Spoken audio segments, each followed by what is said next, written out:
Oke, ketemu lagi dengan saya Ignatius Aryono Putranto, dosen Fakultas Ekonomi Program Studi Akuntansi Universitas Sanata Dharma Yogyakarta. Kali ini videonya kelanjutan dari video sebelumnya, yaitu masih terkait dengan materi sistem informasi manajemen, terutama dalam konsep enterprise system. Nah, ini video yang ketiga dari chapter 9 bukunya Loudon, Managing the Digital Forms.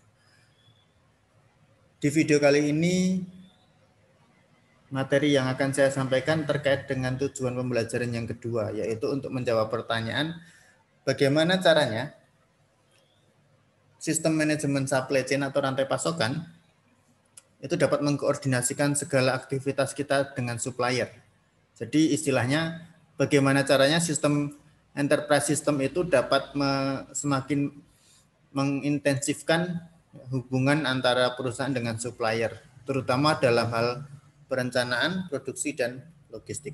Karena kita memang menyadari bahwa perusahaan itu harus menjalin relasi yang baik dengan supplier atau pemasok, terutama karena sebenarnya perusahaan punya kepentingan dalam hal penyediaan bahan baku, di mana bahan baku itu disediakan oleh pemasok-pemasok yang dimiliki oleh perusahaan. Nah, maka nanti yang akan kita lihat dari materi kali ini adalah kalau tadi kita bicara enterprise system, maka bagaimana enterprise system, terutama dalam hal ini adalah supply chain management system yang ada di dalam enterprise system, dapat membuat relasi antara perusahaan dengan pemasok menjadi lebih baik ya, dalam hal proses pengadaan bahan baku misalnya. Nah, sebelumnya kita ingat dulu apa sih yang dimaksud dengan rantai pasokan atau supply chain. Itu ada di bukunya Loudon halaman 346. Oke, Loudon mendefinisikan supply chain sebagai ini, a network of organizations and business processes for procuring raw materials, transforming these materials into intermediate and finished products, and distributing the finished products to customers. Jadi Loudon itu mendefinisikan supply chain itu sebagai suatu rangkaian, suatu jaringan proses bisnis ya, dan organisasi yang terlibat di dalamnya, karena nanti dalam rantai pasokan ini akan melibatkan beberapa pihak, ya, di mana proses bisnisnya itu mulai dari pengadaan bahan baku, yaitu ketika perusahaan berelasi dengan suppliernya, dengan pemasoknya untuk membeli bahan baku, kemudian masuk ke proses bisnis yang kedua, yaitu proses produksi, mengubah bahan baku menjadi barang setengah jadi dan barang jadi, hingga akhirnya masuk ke proses bisnis yang berikutnya, yaitu barang jadi itu kemudian dikirimkan kepada pelanggan. Maka di sini dalam konteks rantai pasokan itu Loudon mengkonsep ada beberapa pihak yang terlibat di dalamnya, yaitu supplier atau vendor atau pemasok, kemudian perusahaan itu sendiri, dan customer. Nah, itu yang dimaksud dengan rantai nilai ya. Jadi rantai pasokan. Jadi mulai dari pengadaan bahan baku, proses produksi, hingga akhirnya barang dikirimkan kepada pelanggan. Nah, ini contoh ilustrasi supply chain. Ini menggunakan konsep supply chain yang dianut atau yang dijalankan oleh Nike, ya, perusahaan sepatu yang sangat terkenal itu. Kalau zaman saya sekolah dulu, SMP akhir 90-an, itu sepatu Nike ini identik dengan Nike Air Jordan kan gitu ya. Karena waktu itu memang Michael Jordan masih sedang keren-kerennya di Chicago Bulls. Nah, dari sini kita bisa melihat bahwa ternyata rantai pasokannya Nike itu bisa dibagi menjadi dua macam. Yang pertama upstream. Upstream itu konteksnya adalah aktivitas atau proses bisnis yang terkait dengan pemasok. Nah, jadi dalam gambar ini kita bisa melihat ketika kita bicara tentang konteks upstream itu ternyata suppliernya Nike itu juga punya supplier. Maka di sana ada 3 tier, ada 3 lapis supplier. Supplier tier pertama atau supplier lapis pertama itu adalah supplier yang langsung berinteraksi dengan Nike-nya. Kemudian ada supplier tier kedua. Lapis yang kedua itu adalah supplier dari supplier yang pertama. Kemudian ada supplier lapis ketiga, yaitu supplier dari supplier lapis kedua, di mana supplier lapis kedua adalah supplier lapis pertama. Maka dari sini kita bisa melihat bahwa memang bisa saja terjadi model seperti ini. Ya. Jadi pemasoknya perusahaan itu punya pemasok lagi, dan pemasok dari pemasoknya perusahaan juga punya pemasok lagi.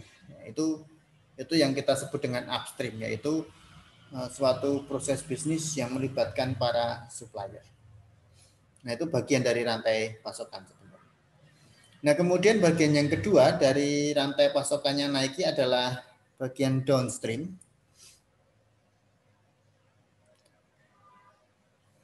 Kalau downstream ini konteksnya adalah seluruh proses bisnis yang terkait dengan distribusi barang ke pelanggan. Maka kalau kita lihat di sini dalam skema supply chain-nya Nike, downstream-nya mereka itu mulai dari distributor, kemudian retailer hingga customer. Artinya apa? Artinya ketika Nike itu sudah memproduksi barang, ya, sepatu-sepatunya sudah jadi, kemudian mereka punya distributor, ya, untuk mendistribusikan sepatu-sepatu Nike itu ke seluruh channel penjualan yang dimiliki. Kemudian punya retailer, dari distributor ke retailer, ini channel penjualannya. Ya, kemudian dari retailer baru kemudian nanti didistribusikan ke customer. Nah, maka dari sini kita bisa melihat bahwa yang namanya supply chain-nya Nike itu berarti melibatkan pemasok, ya, melibatkan vendor yang terkonsep dalam konteks upstream supply chain. Kemudian barang atau bahan baku itu masuk ke Nike-nya, masuk ke perusahaan, ini biaya yang kedua, ya, masuk ke Nike, diolah, kemudian menjadi barang jadi, dan akhirnya barang jadi itu melalui proses downstream, yaitu mulai memasuki proses distribusi, mulai dari pengiriman ke distributor, kemudian nanti dari distributor disebar ke toko-toko, ke retailer-retailer, dan dari toko-toko itu baru sampai ke tangan konsumen. Nah, Pak, apakah supply chain setiap perusahaan sama? Secara garis besar iya, sama. Supplier ke perusahaan, kemudian perusahaan ke customer. Tetapi yang bisa membedakan adalah seberapa detail atau seberapa banyak komponen yang terlibat dalam supply chain ini. Nah, itu yang bisa membedakan antara satu perusahaan dengan perusahaan lainnya. Tetapi secara konseptual sama. Ya, mulai dari bahan baku masuk ke perusahaan, kemudian perusahaan ke pelanggan. Itu untuk perusahaan manufaktur, ya. Kalau untuk perusahaan dagang, ya berarti mulai dari barang dagangan yang dibeli dari vendor masuk ke perusahaan, kemudian dijual ke pelanggan, bisa lewat distributor, retailer, dan lain sebagainya juga.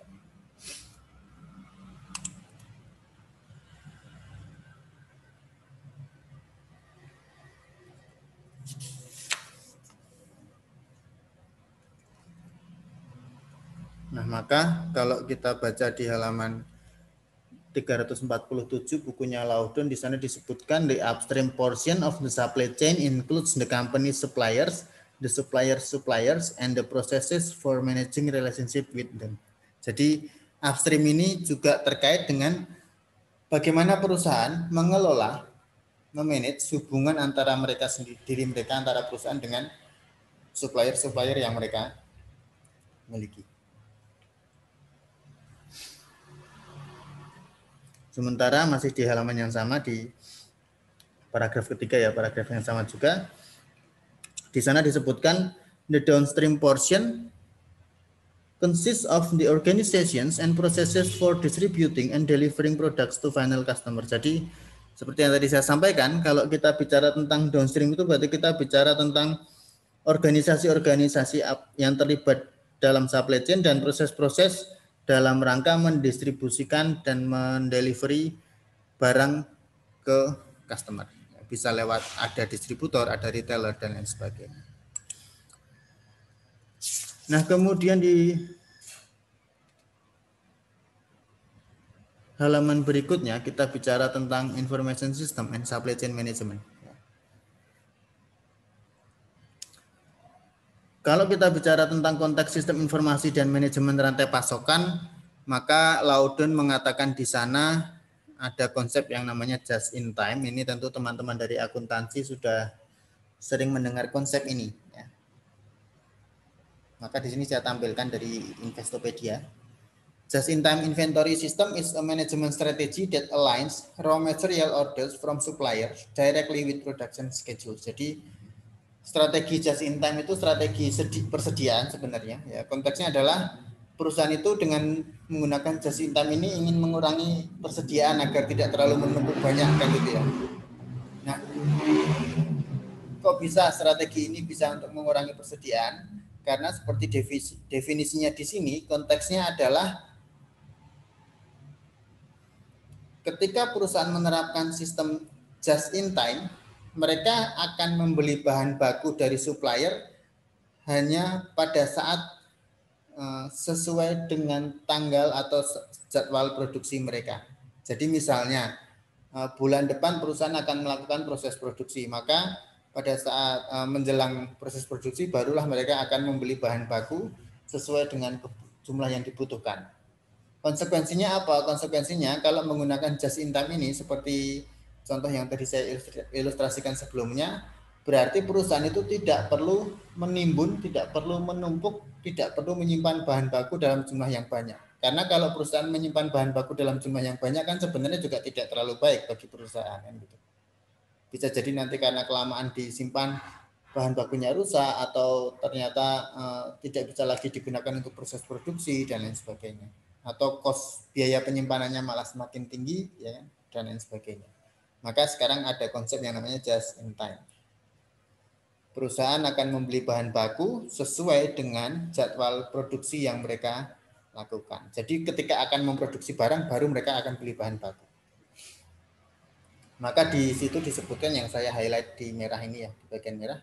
If a manufacturer had perfect information about exactly how many units of product customers wanted, when they wanted them, and when they could be produced, it will be possible to implement a highly efficient just-in-time strategy. Jadi konsep yang harus kita pahami adalah sebenarnya kan just in time ini menawarkan banyak manfaat seperti tadi yang saya sampaikan. Perusahaan tidak perlu menumpuk sediaan terlalu banyak, bisa menghemat biaya penyimpanan dan lain sebagainya. Nah, tetapi gimana caranya JIT ini bisa dilakukan? JIT ini bisa dilakukan kalau perusahaan itu punya informasi yang sangat akurat. Informasi tentang apa? Misalnya, informasi tentang berapa banyak sih barang yang dibutuhkan oleh customer. Berapa banyak sih barang yang harus tersedia sehingga nanti ketika customer mau beli itu barangnya ada. Atau informasi tentang kapan sih harusnya perusahaan itu melakukan proses produksi. Nah, kalau informasi-informasi itu sangat akurat, ya, bahkan dikatakan di sini oleh Laudon perfect information, informasinya sangat akurat, sangat sempurna, ya, perusahaan bisa tahu secara pasti kapan barang itu akan bisa dijual ke pelanggan, kapan barang itu bisa diproduksi, maka mereka dapat menerapkan just in time ini. Nah, ini yang menjadi penting bagi perusahaan.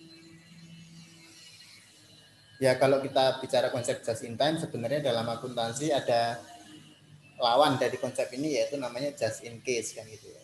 Just in case itu perusahaan melakukan aktivitas atau proses produksi atau membeli bahan baku ini dengan motif untuk berjaga-jaga just in case kalau misalnya barang itu nanti akan dibutuhkan oleh customer sewaktu-waktu. Nah, ini kan berarti uncertainty konteksnya ya, tidak pasti. Sementara kalau just in time ini konteksnya adalah perusahaan bisa memastikan kapan barang itu akan mereka jual ke pelanggan, kapan pelanggan itu butuh, ya, kapan pasar itu akan bereaksi untuk meminta adanya barang-barang tersebut dan lain sebagainya. Nah, kemudian konsep yang kedua dalam hal sistem informasi dan supply chain itu ada istilah, ada konsep bullwhip effect. Kalau dari katanya bullwhip itu cambuk yang digunakan untuk mencambuk binatang kayak kerbau itu ya. Nah, kenapa disebut bullwhip effect? Di sini saya berikan ilustrasinya. Cambuk itu kan kalau diayunkan, kan terus dia sebenarnya membentuk gelombang nih. Ya kan? Dari cambuk itu. Dan gelombangnya ini kan awalnya kecil, lama-lama makin besar, makin ke ujung itu makin besar, seperti gambar ini. Nah, bullwhip effect ini ternyata juga muncul dalam dunia supply chain, dikaitkan dengan informasi. Loh, kenapa? Nah, di sini sudah saya tuliskan yang namanya bullwhip effect atau efek cambuk ini dalam dunia supply chain itu konteksnya adalah information about the demand for a product gets distorted as it passes one entity to the next across the supply chain. Jadi kalau tadi saya mengatakan cambuk itu ketika diayunkan, kemudian dia akan membentuk gelombang. Gelombang dari ujung dekat tangan si pencambuk ini kecil, makin lama makin besar. Artinya efek cambuk ini kalau dalam konteks manajemen rantai pasokan adalah adanya informasi yang terdistorsi, ya, adanya informasi yang tidak akurat, terutama terkait dengan kebutuhan produknya. Dan informasi yang terdistorsi ini, yang tidak akurat ini, munculnya dari customer, ya. Munculnya kecil dulu, ketidakakuratannya munculnya kecil dulu dari customer, kemudian seiring melintasi entitas-entitas dalam rantai pasokan, distorsinya makin besar karena adanya ketidakpastian ini. Contoh misalnya, ada distorsi informasi bahwa customer itu membutuhkan 10 unit barang. Nah, sampai di retailer informasi yang muncul adalah adanya ketidakpastian jumlah yang dibutuhkan customer. Mereka mengatakan, ya sudahlah buat jaga-jaga kayaknya kita butuh 20 deh. Nah, kemudian masuk ke telinganya distributor. Oh, retailernya butuh 20 katanya. Ya udahlah untuk jaga-jaga kasih aja 30. Begitu masuk ke manufacturer berbeda lagi dan makin besar makin besar. Nah, kejadian ini, bullwhip effect ini, ya, efek cambuk ini, di mana distorsinya makin besar, ya, mulai dari customer sampai ke supplier, ini disebabkan karena adanya informasi yang tidak akurat. Adanya informasi yang tidak pasti berapa jumlah yang dibutuhkan oleh setiap pihak yang ada dalam rantai pasokan. Nah, ini biasa terjadi nih dalam perusahaan ya, bullwhip effect ini. Pada akhirnya ya nanti akan bermuara pada ketidakpastian berapa jumlah yang harus diproduksi kan gitu.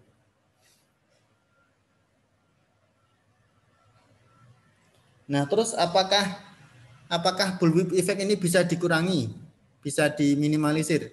Sebenarnya bisa. Lauden mengatakan di halaman 348 bagian bawah, the bullwhip effect is tamed by reducing uncertainties about demand and supply when all members of the supply chain have accurate and up-to-date information.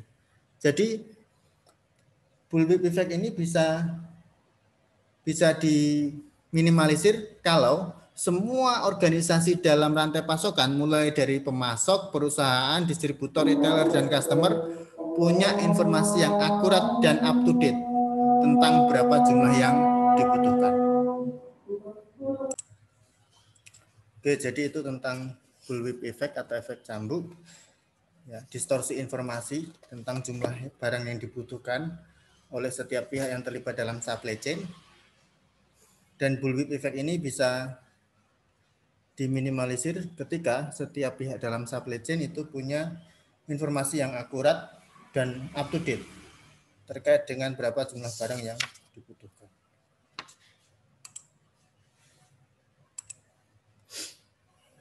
Oke, kemudian kita akan mendiskusikan tentang software manajemen rantai pasokan atau supply chain management software. Apa sih supply chain software itu? Supply chain software itu intinya adalah suatu software atau perangkat lunak yang dapat membantu perusahaan dalam membuat perencanaan terkait dengan bagaimana rantai pasokan mereka akan dijalankan. Kemudian di sisi yang lain, tidak hanya sampai di perencanaan, software rantai pasokan ya, yang terdapat dalam enterprise system itu juga dapat digunakan untuk membantu perusahaan dalam menjalankan langkah-langkah yang diperlukan ketika perusahaan itu akan melakukan aktivitas rantai pasokan tersebut. Jadi seperti yang dilakukan Nike tadi. Ketika Nike akan berinteraksi dengan vendor-vendornya maupun berinteraksi dengan customernya, itu bisa difasilitasi, bisa dimediasi oleh supply chain software ini. Nah, apa sih pentingnya supply chain planning? Ya. Loudon mengatakan supply chain planning systems enable the firm to model its existing supply chain, generate demand forecast for products, and develop optimal sourcing and manufacturing plans. Jadi sistem perencanaan rantai pasokan ini sangat penting. Kenapa? Karena dapat membantu perusahaan dalam membuat permodelan rantai pasokan yang sekarang mereka jalankan itu modelnya seperti apa. Kemudian juga dari perencanaan supply chain ini sebenarnya perusahaan bisa melakukan forecast juga. Seperti yang saya sampaikan kemarin, teman-teman mahasiswa yang mengambil mata kuliah manajemen operasi itu kan membahas materi forecasting ya. Bagaimana perusahaan bisa membuat proyeksi ya, peramalan secara saintifik, secara ilmiah mengenai aktivitas operasi yang mereka lakukan. Misalnya membuat forecast atau prediksi berapa jumlah barang yang akan mereka produksi pada periode tertentu kan gitu.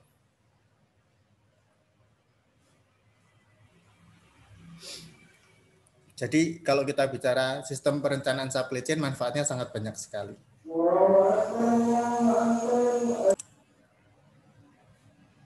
Nah, itu manfaat dari sistem perencanaan rantai pasokan.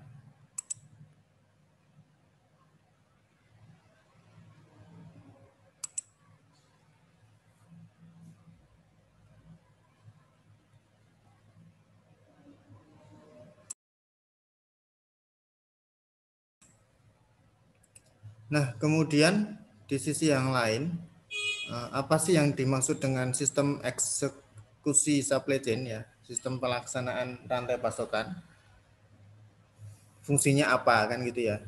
Nah, Loudon mengatakan supply chain execution system manage the flow of products through distribution center and warehouses to ensure that products are delivered to the right locations in the most efficient manner. Jadi sistem pelaksanaan rantai pasokan ini sebenarnya digunakan untuk mengelola bagaimana aliran barang didistribusikan ke gudang maupun ke pelanggan itu didistribusikan dengan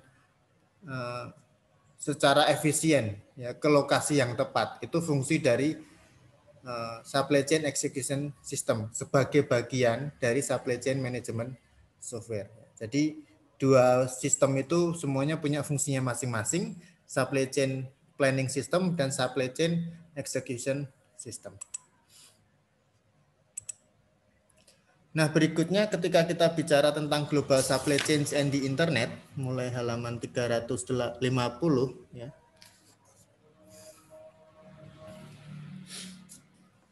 Isu-isu yang muncul terkait supply chain global itu ada beberapa macam. Jadi kalau tadi kita sudah paham supply chain itu apa, nah sekarang ada konsep global supply chain yaitu rantai pasokan, di mana rantai pasokan ini terjadi secara global atau lintas negara.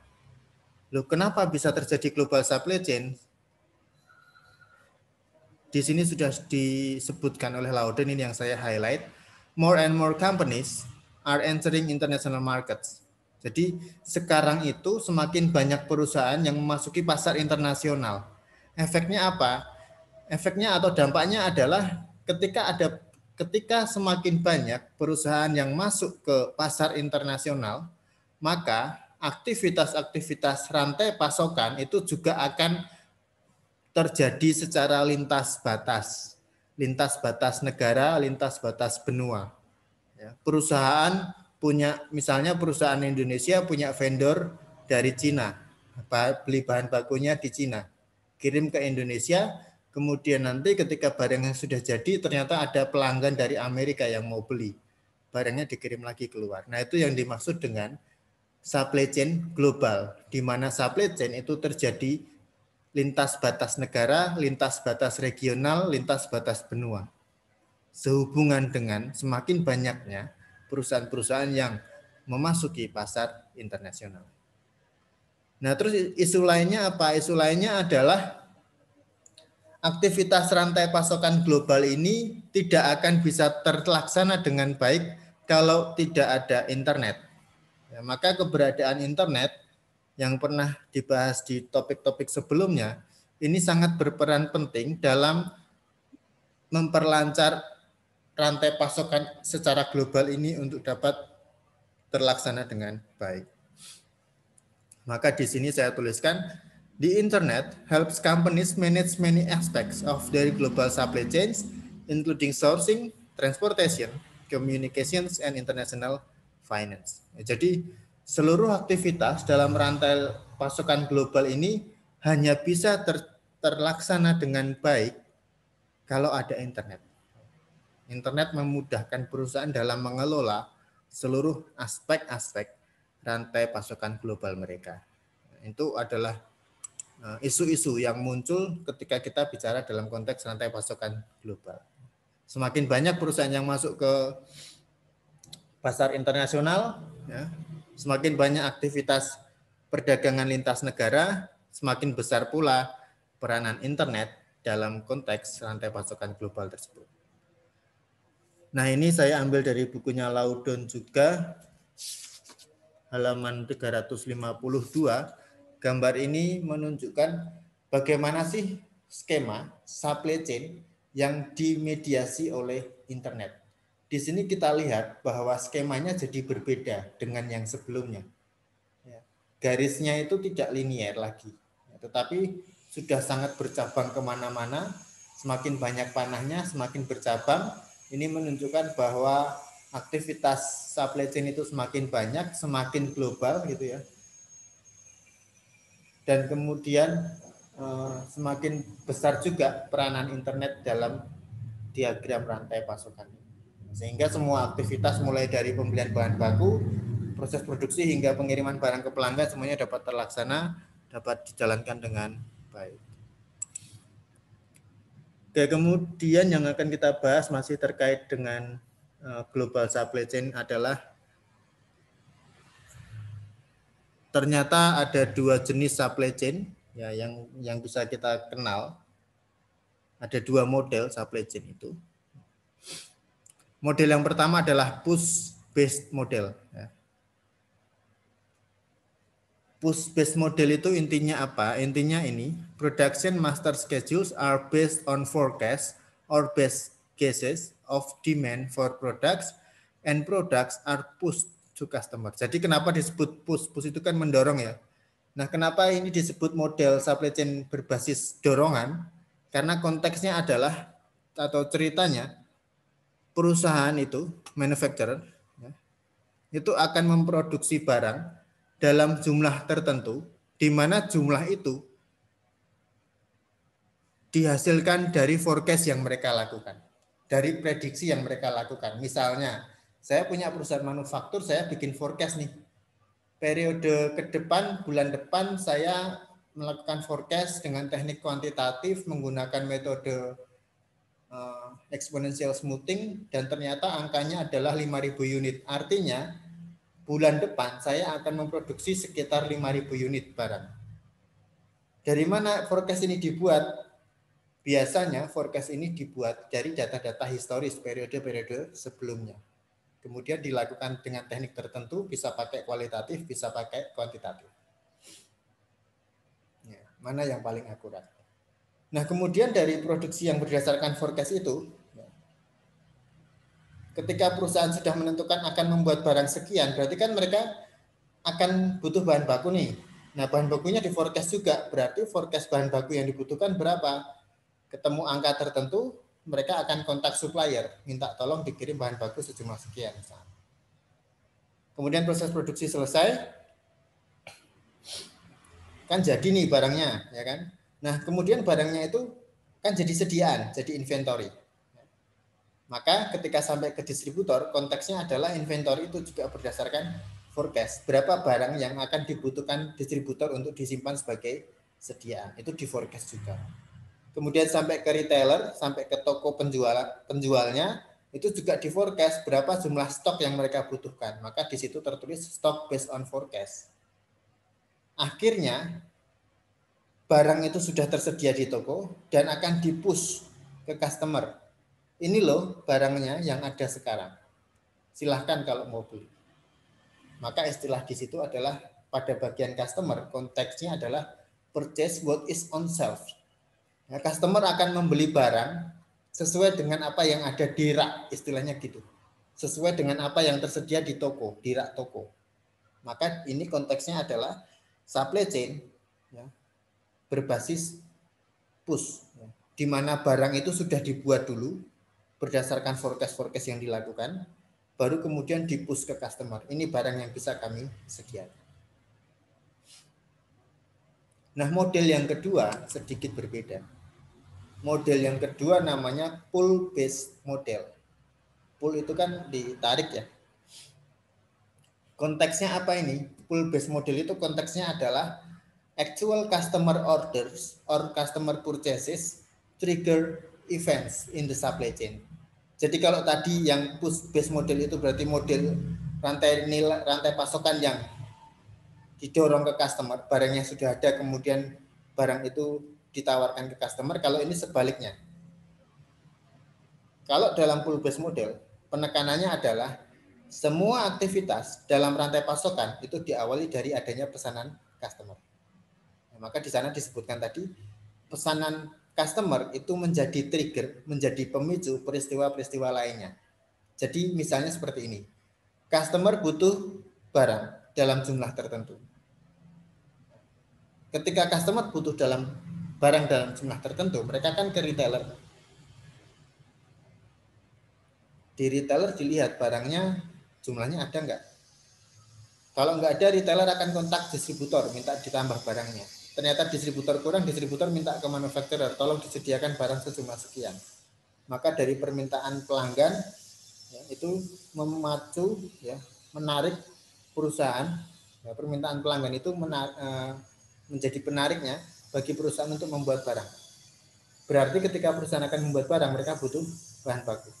Maka panahnya itu berawal dari customer. Kalau yang push based model tadi, panahnya itu berawal dari manufacturer. Bedanya di situ.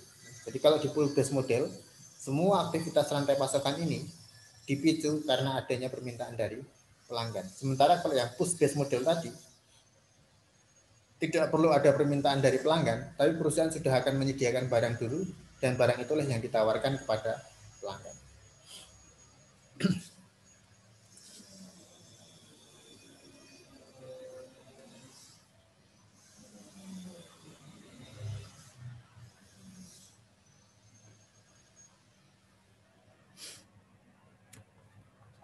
Jadi ada dua konsep supply chain, ya, mana yang mau digunakan oleh perusahaan tergantung dari kebijakan masing-masing perusahaan. Kalau di bukunya Laudin disebutkan yang dilakukan Walmart itu yang pull based model, yang ini. Ya. Jadi mereka akan akan memproduksi barang tergantung dari berapa besarnya jumlah demand yang diminta oleh customer.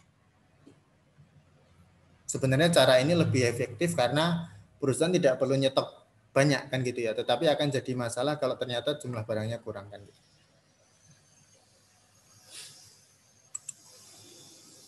Nah, kemudian bagian terakhir dari video ini adalah business value of supply chain management system. Ya, jadi kalau yang video pertama tadi business value dari enterprise system, sekarang business value apa yang bisa diperoleh dari sistem manajemen rantai pasokan. Nah, di sini dua hal yang saya highlight adalah by implementing a network and integrated supply chain management system, companies match supply to demand, reduce inventory levels, improve delivery service, speed product time to market, and use asset more effectively. Jadi, ketika perusahaan itu menerapkan sistem manajemen rantai pasokan, maka mereka bisa memperoleh beberapa manfaat atau nilai bisnis yang diraih, yaitu misalnya dengan perusahaan bisa mencocokkan antara jumlah supply, jumlah barang yang mereka produksi dengan jumlah demand atau jumlah yang diminta oleh pelanggan. Kemudian perusahaan bisa mengurangi tingkat inventory yang dimiliki. Kemudian perusahaan bisa meningkatkan kualitas layanan delivery barang ke pelanggan. Perusahaan bisa meningkatkan kecepatan proses produksi sehingga barang bisa segera tersedia di pasar, speed product time to market, dan perusahaan bisa menggunakan aset secara efektif. Selain itu juga yang tidak kalah pentingnya, nilai bisnis dari manajemen rantai pasokan adalah cost reduction atau pengurangan cost yang biasanya misalnya ketika sebelum menggunakan manajemen rantai pasokan ternyata stok persediaan itu selalu banyak sehingga meningkatkan biaya penyimpanan. Nah, dengan adanya supply chain tidak perlu nyetok banyak-banyak, costnya bisa berkurang misalnya. Nah, ketika cost berkurang, nilai penjualan ya dengan penjualan yang tinggi, cost yang berkurang, maka nilai laba yang diperoleh bisa semakin tinggi. Itu beberapa nilai bisnis yang bisa diperoleh oleh perusahaan ketika perusahaan menggunakan sistem manajemen rantai pasokan. Nah, sampai di sini dulu video yang bisa saya berikan. Setelah ini akan saya bagikan video berikutnya terkait dengan bagaimana caranya enterprise system ya, terutama dalam konteks customer relationship management system atau sistem CRM itu bisa meningkatkan kedekatan hubungan antara perusahaan dengan pelanggan. Kalau tadi di video ini kan bagaimana hubungan perusahaan dengan supplier itu bisa terjalin dengan baik dengan menggunakan sistem enterprise. Nah, kalau sekarang bagaimana kedekatan dengan pelanggan itu dapat terjalin dengan baik dengan menggunakan sistem CRM. Maka kalau penasaran, silakan disimak video saya yang berikutnya dan terima kasih sudah menyimak video ini.